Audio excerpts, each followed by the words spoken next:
Ariane, une jeune infirmière noire, a accepté de s'occuper d'un millionnaire plongé dans le coma, dans un manoir régi par des règles strictes. Mais quand elle a remarqué que le patient réagissait à son toucher, elle a commencé à se méfier. Ce qu'elle allait découvrir dans les semaines suivantes allait bouleverser non seulement sa vie, mais aussi celle d'une famille entière. Ariane Valois ajusta sa blouse blanche et inspira profondément avant de sonner à la porte du manoir des Beaulieu. Ses doigts tremblaient légèrement. Elle ne pouvait pas se permettre de laisser passer cette opportunité. Le salaire était 3 fois supérieur à celui de l'hôpital, et les factures continuaient à s'accumuler. La porte s'ouvrit en grinçant, laissant apparaître un homme mince et pâle, au visage fermé. « Mademoiselle Valois, je suis Thierry Beaulieu. Entrez. » Ariane traversa l'immense hall d'entrée, les yeux attirés par les lustres en cristal, les meubles anciens, les tableaux qui semblaient valoir une fortune. L'endroit respirait l'argent et les secrets. « Avant de rencontrer votre patient, nous devons établir quelques règles, » déclara Thierry en l'accompagnant dans un couloir silencieux. « Premièrement, n'entrez jamais dans les ailes est et ouest du manoir. Deuxièmement, ne posez pas de questions sur l'état de mon père au-delà de ce qui est nécessaire pour ses soins médicaux. Troisièmement, ne parlez de ce travail à personne. Puis-je savoir pourquoi autant de restrictions ? Demanda Ariane, une boule au ventre. Nous sommes une famille discrète, mademoiselle. La confidentialité est notre bien le plus précieux, répondit Thierry sans croiser son regard. Cela pose-t-il un problème ? Non, monsieur, mentit Ariane, tout en pensant. Dans quoi est-ce que je m'embarque ? La chambre du patient se trouvait au premier étage, un espace vaste, impeccablement décoré mais sans âme. Aucune photo, aucun objet personnel. Seules les machines médicales rompaient le silence de leur bip régulier. Au centre, un lit médicalisé contrastait avec le luxe ambiant. Allongé, un homme d'environ 60 ans, aux cheveux gris parfaitement coupés, restait immobile, relié à des tubes et des moniteurs. « Voici mon père, Auguste Beaulieu, » dit Thierry d'un ton glacial. « Il est dans le coma depuis 8 mois. Les médecins estiment que c'est irréversible, mais nous poursuivons les soins, par respect. » Ariane s'approcha du patient. Ses années d'expérience en soins infirmiers lui donnaient un œil aguerri. « Les constantes sont bonnes, » observa-t-elle en regardant les écrans. « Quelle est la cause du coma ? » « Accident vasculaire cérébral, » répondit Thierry un peu trop vite. « Tous les dossiers médicaux sont dans ce classeur. Votre mission consiste à assurer l'hygiène, l'alimentation par sonde et la surveillance des signes vitaux. Le docteur Laurent vient 1 fois par semaine pour faire le point. » En examinant le patient, Ariane remarqua quelque chose d'étrange. Quand elle lui toucha la main, elle sentit une pression, très légère, en retour. Elle décida de ne rien dire pour le moment. Durant les premières heures, elle fit connaissance avec l'équipe réduite. Romain, l'autre fils d'Auguste, Brigitte, la vieille cuisinière qui évitait soigneusement les regards, et Marcel, le chauffeur qu'on ne voyait presque jamais. L'ambiance était tendue, pesante. Lors du premier changement de couche, Ariane s'adressa à Auguste comme elle le faisait toujours avec ses patients. « Je vais bien m'occuper de vous, ne vous en faites pas, » dit-elle doucement. Et de nouveau, elle perçut un mouvement discret, à peine un frémissement des doigts. Le soir, seule dans la chambre qui lui avait été attribuée, Ariane ressentait tout le poids du silence du manoir. Les murs épais étouffaient le moindre bruit. Sa chambre, bien que luxueuse, ressemblait à une prison chic.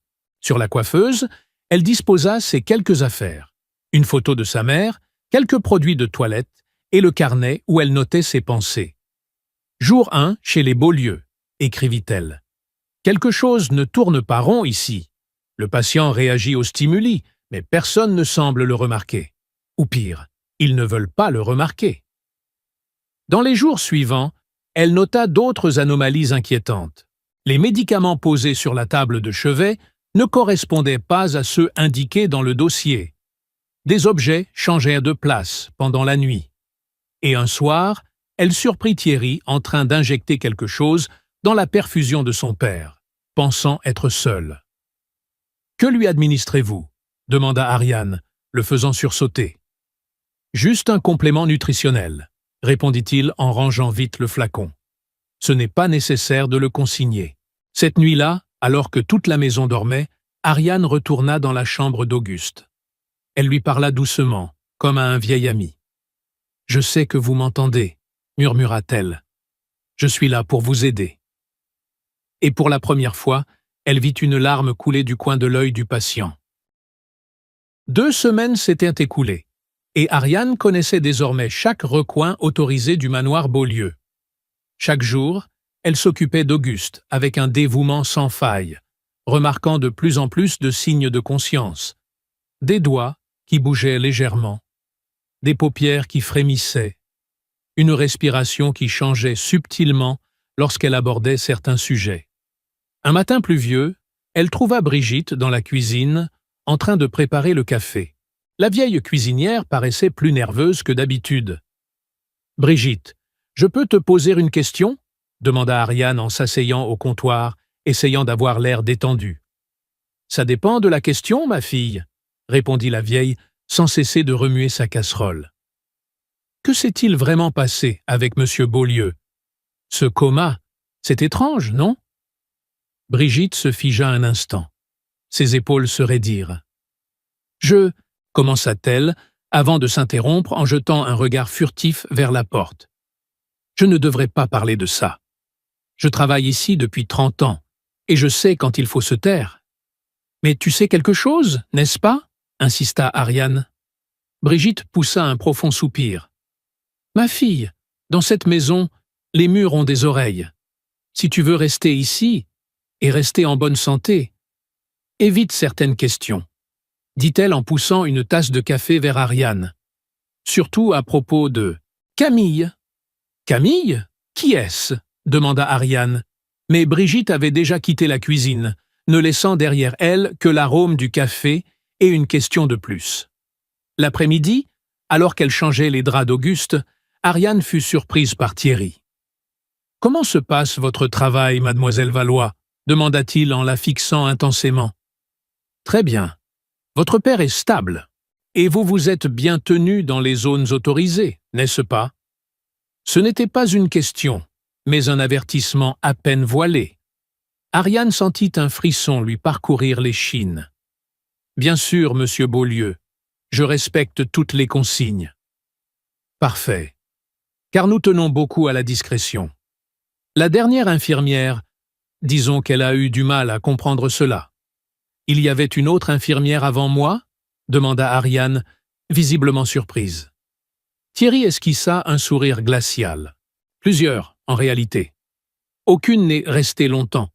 J'espère que vous serez différente. » Lorsqu'il partit, Ariane sentit une boule au ventre. Plusieurs infirmières. Qu'est-ce qui leur est arrivé? Cette nuit-là, incapable de dormir, elle se leva et, bravant les interdictions, décida d'explorer l'aile est du manoir. Elle avança à pas feutrés, éclairée uniquement par la lumière de son téléphone. L'aile était composée principalement de chambres vides, recouvertes de draps blancs. Mais au bout du couloir, elle trouva une porte verrouillée. Frustrée, elle s'apprêtait à faire demi-tour lorsqu'elle aperçut quelque chose qui brillait sous le tapis. Une petite clé. Le cœur battant, elle déverrouilla la porte et entra dans un petit bureau. À l'intérieur, elle découvrit des dossiers médicaux très différents de ceux qu'on lui avait montrés. Selon ces documents, Auguste Beaulieu n'avait pas été victime d'un AVC, mais avait été retrouvé inconscient après une violente dispute avec ses fils. « Mon Dieu !» murmura-t-elle en feuilletant les papiers. « Ils mentent sur toute la ligne. » Un bruit dans le couloir la fit se figer. Rapidement, elle prit en photo quelques documents avec son téléphone et ressortit, refermant la porte derrière elle. Elle eut juste le temps de se cacher dans une armoire quand elle vit Romain passer, une mallette à la main. De retour dans sa chambre, Ariane peinait à organiser ses pensées. Pourquoi mentir sur l'état d'Auguste? Et qui était Camille, ce nom qui faisait trembler Brigitte? Le lendemain matin, au petit déjeuner, elle tenta une approche plus subtile avec la cuisinière. « Ce ne doit pas être facile de travailler pour la même famille pendant si longtemps, » lança-t-elle d'un ton léger. « J'ai mes raisons, » répondit Brigitte en baissant les yeux. « Les Beaulieu m'ont tout donné quand je n'avais rien. »« Y compris des secrets à garder ?» Brigitte laissa tomber sa cuillère. « Attention, ma fille, tu joues avec le feu. » Plus tard, en changeant la couche d'Auguste, Ariane se mit à lui parler tout bas. « Monsieur Beaulieu, j'ai besoin de comprendre ce qui s'est passé. Qui est Camille? Pourquoi vos fils mentent-ils sur votre état ?» À sa grande surprise, la main d'Auguste serra la sienne avec une force indiscutable. « Vous m'entendez, n'est-ce pas ?» chuchota-t-elle, bouleversée. « Si vous me comprenez, serrez ma main à nouveau. » Il serra. Ariane dut retenir ses larmes. « Je découvrirai la vérité. Je vous le promets. » Le soir venu, Thierry la convoqua dans son bureau. Son regard était froid, calculateur. « Mademoiselle Valois, j'ai appris que vous posiez des questions déplacées. »« Je cherche simplement à mieux comprendre mon patient, » répondit-elle, gardant son calme malgré la peur. « Votre travail consiste à soigner son corps, pas à fouiller dans son passé, » répliqua Thierry en se penchant sur son bureau. « Laissez le passé là où il est, ou nous mettrons fin à votre contrat. Est-ce clair ?»« Parfaitement, » dit Ariane, consciente qu'elle venait de recevoir bien plus qu'un simple avertissement. En rentrant dans sa chambre, elle trouva Brigitte qui l'attendait dans le couloir. « Suivez-moi, » dit-elle à voix basse. « Vite !» Brigitte l'amena jusqu'à une petite pièce de service, referma la porte et parla tout bas. « Il vous a menacé, n'est-ce pas ? Comme il l'a fait avec les autres, » dit-elle, visiblement terrifiée. « Ma fille, si vous tenez à la vie, cessez de poser des questions. »« Brigitte, je vous en prie. Que se passe-t-il ici ?» La cuisinière hésita, les mains tremblantes. Camille était le grand amour d'Auguste. Mais la famille ne l'a jamais accepté. À cause de la couleur de sa peau. Brigitte évita de croiser le regard d'Ariane. « Vous lui ressemblez beaucoup.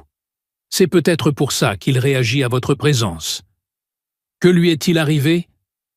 Personne ne le sait vraiment. Un jour, elle a disparu. Peu après, Auguste est tombé dans le coma. Brigitte s'approcha davantage. Mais il avait un journal. Auguste écrivait tout. Si vous le trouvez... » Un bruit dans le couloir les força à se taire. Brigitte disparut aussitôt, laissant Ariane seule, avec encore plus de questions. La pluie martelait les vitres du manoir Beaulieu cet après-midi de dimanche. Profitant de l'absence de Thierry et Romain, partis pour un déjeuner d'affaires, Ariane décida d'explorer l'aile ouest, pourtant formellement interdite. Son cœur battait la chamade alors qu'elle avançait dans les couloirs silencieux. L'aile ouest tranchait avec le reste de la maison. Ici, la décoration était chaleureuse, presque intime.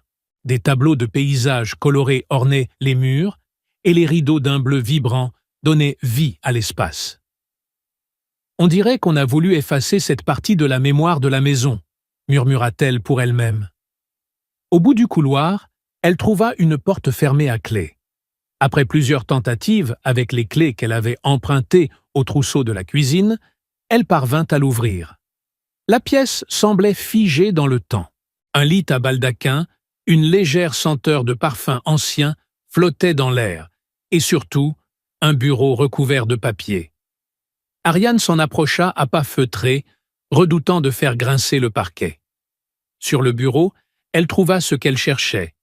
Un journal à la couverture rouge, marqué des initiales AB, Auguste Beaulieu. « Mon Dieu !» souffla-t-elle, en lisant les premières pages. C'était donc vrai. 12 avril 2023. Camille a accepté de dîner à nouveau avec moi. Mon cœur déborde. Comment ai-je pu vivre toutes ces années sans la connaître? Elle apporte la lumière à ma vie d'ombre. Ariane tourna les pages fébrilement, lisant des fragments. 15 mai. Thierry a découvert mon histoire avec Camille. Sa réaction était exactement ce que je redoutais. Je ne laisserai pas une femme comme elle salir notre nom, a-t-il dit. Comme si l'amour pouvait salir quoi que ce soit.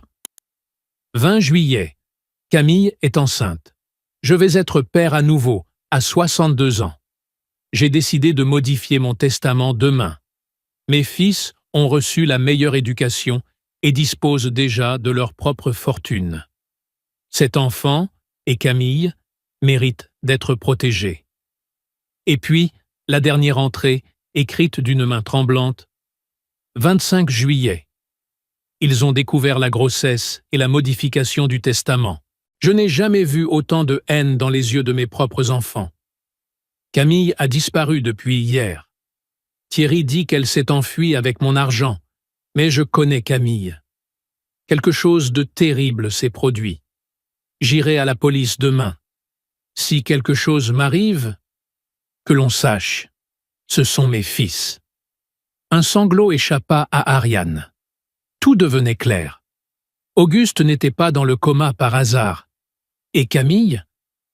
Qu'est-ce que tu fais ici? La voix de Brigitte la fit sursauter. La cuisinière se tenait dans l'embrasure de la porte, pâle comme un linge. « Brigitte, regarde ça », dit Ariane en lui tendant le journal. « Il faut l'emmener à la police. »« Ce n'est pas si simple, ma fille. Les Beaulieu contrôlent la moitié de la ville. »« Tu savais tout ça ?» Brigitte baissa les yeux. « Pas tout. Mais je me doutais de quelque chose. Camille et moi, on était amis. Elle avait confiance en moi. Où est-elle maintenant, Brigitte ?» La vieille femme se mit à pleurer. Dans le jardin, derrière, sous le vieux chêne. Le sang d'Ariane se glaça. « Tu veux dire qu'elle est morte ? Je n'en suis pas sûr. Mais j'ai vu Thierry et Romain creuser cette nuit-là. Et depuis, plus aucune trace d'elle. » À ce moment précis, elles entendirent une voiture arriver. Les frères Beaulieu étaient de retour. « Va dans la chambre d'Auguste », chuchota Brigitte. « Agissent normalement. Je vais les retenir à la cuisine. » Ariane dissimula le journal sous sa blouse et s'élança dans les couloirs. Essoufflée, elle atteignit la chambre d'Auguste et tenta de retrouver son calme. Elle s'approcha du lit et saisit la main du patient. « Je sais ce qu'ils vous ont fait, » murmura-t-elle. « Je vais réparer ça, je vous le promets. » À sa grande stupeur, Auguste ouvrit les yeux. Ce ne fut qu'un instant, mais il les ouvrit. Il l'avait entendu. Il luttait pour revenir. La porte s'ouvrit et Thierry entra. Il observa la scène avec méfiance. « Un problème, mademoiselle Valois. Vous semblez nerveuse. »« Juste un peu préoccupée par la tension artérielle de monsieur Beaulieu, » répondit-elle en gardant contenance. « Elle est un peu élevée aujourd'hui. » Thierry s'approcha du lit et fixa son père. « Ne vous inquiétez pas. Il est exactement là où il doit être. » Le ton glacial fit frissonner Ariane. Cet homme était prêt à tout pour protéger son héritage. « Je vais préparer les médicaments du soir, » annonça-t-elle en reculant. « Faites donc. Et souvenez-vous, mademoiselle Valois, la loyauté est la valeur la plus sacrée, ici. » Lorsqu'il quitta la pièce, Ariane se tourna de nouveau vers Auguste et murmura « Je vais vous sortir de cette prison. » Cette nuit-là, pendant que tout le monde dormait, Ariane se faufila jusqu'au jardin, une petite pelle à la main, trouvée dans la remise.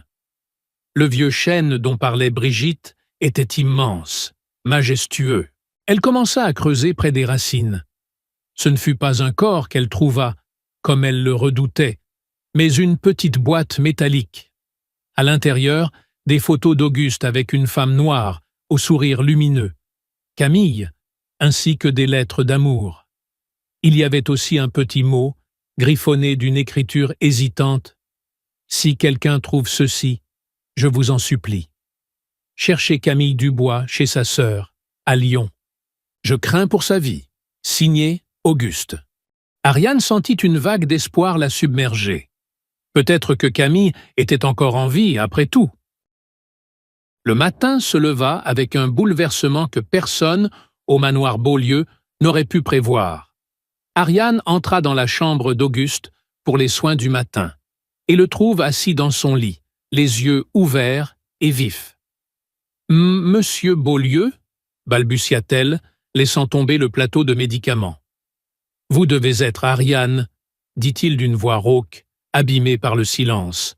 « J'ai entendu votre voix tous ces jours. » Ariane se précipita à son chevet, vérifiant ses signes vitaux, abasourdi. « Dites-vous, mais comment? Vous étiez dans un coma profond? » « Ce n'était pas un coma naturel, » répondit Auguste en lui serrant la main avec une force surprenante. « Il me droguait, mes propres fils. Je sais tout, avoua Ariane. J'ai trouvé votre journal. Et la boîte enterrée dans le jardin? » Les yeux d'Auguste se remplirent de larmes. « Camille? Avez-vous trouvé une trace d'elle? Il y a une note mentionnant une sœur à Lyon. »« Sophie, évidemment, » dit-il en tentant de se redresser. « Il faut la retrouver, immédiatement. D'abord, il faut vous sortir d'ici, vos fils. Mes fils ont essayé de me tuer, coupa-t-il avec amertume, par cupidité, par haine, par pur mépris. » Le bruit de la porte qui s'ouvrait interrompit leur échange. Thierry entra et se figea en voyant son père éveillé. « Papa, tu es réveillé ?» Son visage passa de la stupeur à la panique en une fraction de seconde. « Bonjour Thierry, » dit Auguste, froidement. « Surpris de me voir vivant ?» Thierry reprit contenance et afficha un sourire forcé. « C'est merveilleux, un miracle. Je vais appeler le médecin tout de suite. »« Non, tu ne vas appeler qu'une seule personne, la police, pour te dénoncer. »« De quoi parles-tu » demanda Thierry en reculant d'un pas, lançant un regard furieux à Ariane. « Qu'est-ce qu'elle t'a raconté ?»« La vérité, mon fils. Elle a trouvé mon journal. Les photos. La boîte sous le chêne. » Le visage de Thierry blêmit. « Tu n'as aucune preuve. »« J'ai tout documenté, » intervint Ariane, « y compris des analyses montrant la présence de sédatifs dans votre sang. » À ce moment, Romain et Brigitte apparurent à la porte, attirés par l'agitation. « Que se passe-t-il ici ?» demanda Romain, se figeant à la vue de leur père, conscient. « Ce qui se passe, mon fils, c'est que votre plan a échoué, » répondit Auguste d'un ton glaçant. « Et maintenant, nous allons parler de Camille. » Romain échangea un regard paniqué avec Thierry. « Elle s'est enfuie, papa. Tu le sais bien. »« Mensonge !» cria Brigitte en entrant dans la pièce, la voix pleine de colère. « Je vous ai vus, tous les deux, cette nuit-là. J'ai vu ce que vous avez fait. »« Tais-toi, vieille folle !» hurla Thierry, perdant tout contrôle. « Où est Camille ?» demanda Auguste, la voix tremblante. Un silence pesant s'installa. Puis Brigitte prit la parole. « Elle n'est pas morte, monsieur. Ils l'ont menacée. Ils ont dit qu'ils tueraient le bébé et vous, si elle ne disparaissait pas. » Auguste ferma les yeux, accablé. « Le bébé. »« Une fille, » poursuivit Brigitte. « Camille a réussi à fuir chez sa sœur avant qu'il ne la retrouve. La dernière nouvelle que j'ai eue, c'est qu'elle avait accouché et que l'enfant allait bien. » Thierry s'avança, menaçant. « Tu vas le regretter, Brigitte. »« Non, Thierry, c'est toi qui vas le regretter, » dit Auguste avec une énergie nouvelle dans la voix. « Ariane, passe-moi ce téléphone, s'il te plaît. » Avant que Thierry ou Romain puissent réagir, Auguste était déjà en ligne avec la police. Il raconta tout. Les menaces, la tentative de meurtre, la disparition forcée de Camille. En quelques heures, le manoir Beaulieu fut envahi par la police, des avocats et des journalistes. L'histoire du millionnaire maintenu en coma artificiel par ses propres fils et de la femme enceinte contrainte à la fuite choqua le pays. Une semaine plus tard, alors qu'Auguste se rétablissait à l'hôpital, sous protection policière, Ariane reçut un appel qui allait tout changer. « Mademoiselle Valois, ici Sophie Dubois, la sœur de Camille. »« Sophie, on vous a retrouvée. »« Oui, nous avons vu les informations. Camille est avec moi. Et il y a quelqu'un d'autre. » Le lendemain, Ariane accompagna Auguste, toujours en fauteuil roulant, jusqu'à un petit appartement en périphérie de Lyon. Quand la porte s'ouvrit, elle laissa apparaître une femme au regard doux et au sourire timide.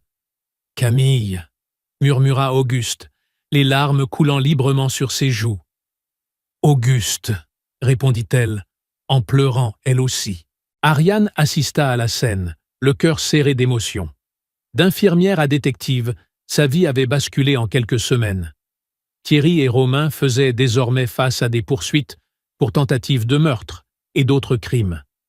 La fortune Beaulieu serait partagée comme Auguste l'avait toujours voulu.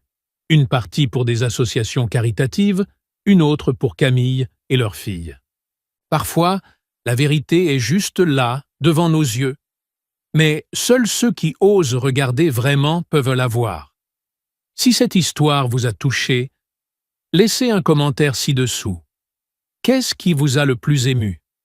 Partagez cette vidéo avec quelqu'un qui a besoin d'entendre ce message. Et surtout, abonnez-vous à la chaîne, mettez un j'aime et activez la cloche pour ne rien rater des prochaines histoires vraies.